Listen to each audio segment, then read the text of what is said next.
Assalamualaikum warahmatullahi wabarakatuh.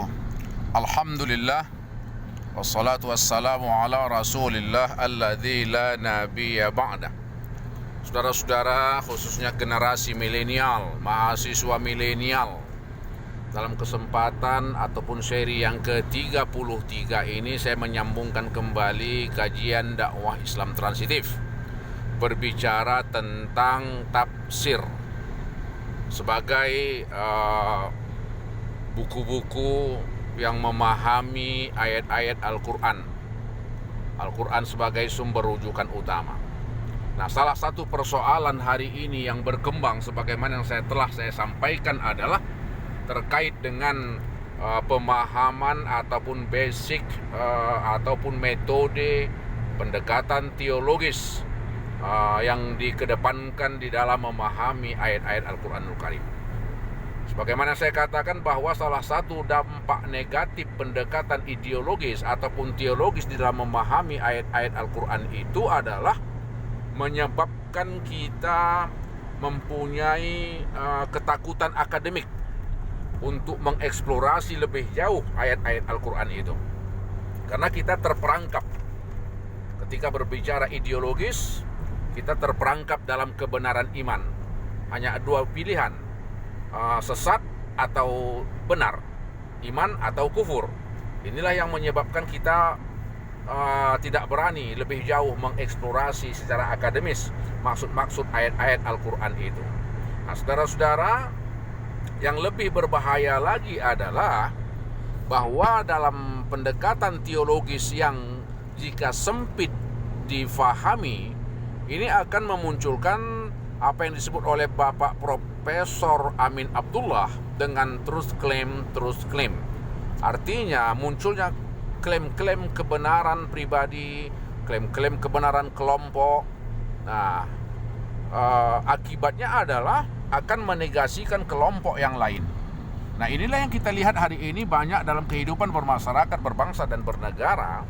Setiap kelompok menyatakan mereka yang paling hebat, mereka yang paling benar, mereka yang paling wonderful. Dan kelompok lain itu adalah kelompok sempalan, kelompok hanya sebagai pelengkap dan lain sebagainya. Bahkan yang lebih berbahaya, jika ada satu kelompok mengatakan kelompok lain adalah orang-orang yang sesat dan orang-orang yang kafir. Tentu saja dalam hal ini kita merasa itu tidak tepat, tidak benar. Karena itu memunculkan sentimen-sentimen, memunculkan konflik-konflik idea, dan tidak mustahil munculnya konflik-konflik fisikal, konflik sosial dan lain sebagainya. Janganlah kita menjadi orang-orang yang mengklaim bahwa kebenaran itu hanya milik kita sendiri. Yakinlah bahwa kebenaran itu masih ada di mana-mana. Kebenaran itu masih ada hampir di setiap sudut muka bumi ini. Tentu saja walaupun kebenaran yang dihasilkan itu adalah kebenaran relatif, yang absolut hanya kebenaran Allah Subhanahu wa Ta'ala. Nah, saudara-saudara, masyarakat, mahasiswa, generasi milenial, kami harapkan untuk menjadi orang-orang yang cerdas melihat situasi dan kondisi, cerdas membaca buku-buku tafsir, terbuka melihat perbedaan pendapat. Jadilah orang-orang yang bijak, jadilah orang-orang yang arif. Jika kita tidak tahu sesuatu persoalan, Allah telah menegaskan, fas'alu ahla dzikri in kuntum la ta'lamun. Maka bertanyalah kepada ahlinya jika kita tidak mengetahui tentang sesuatu persoalan.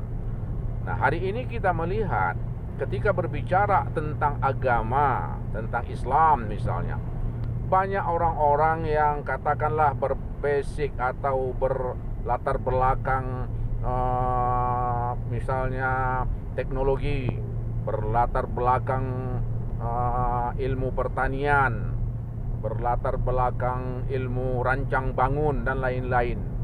Nah, tetapi mereka seolah-olah menjadi orang yang paling hebat, orang yang paling pandai, orang yang paling berhak mengklaim kebenaran keagamaan itu.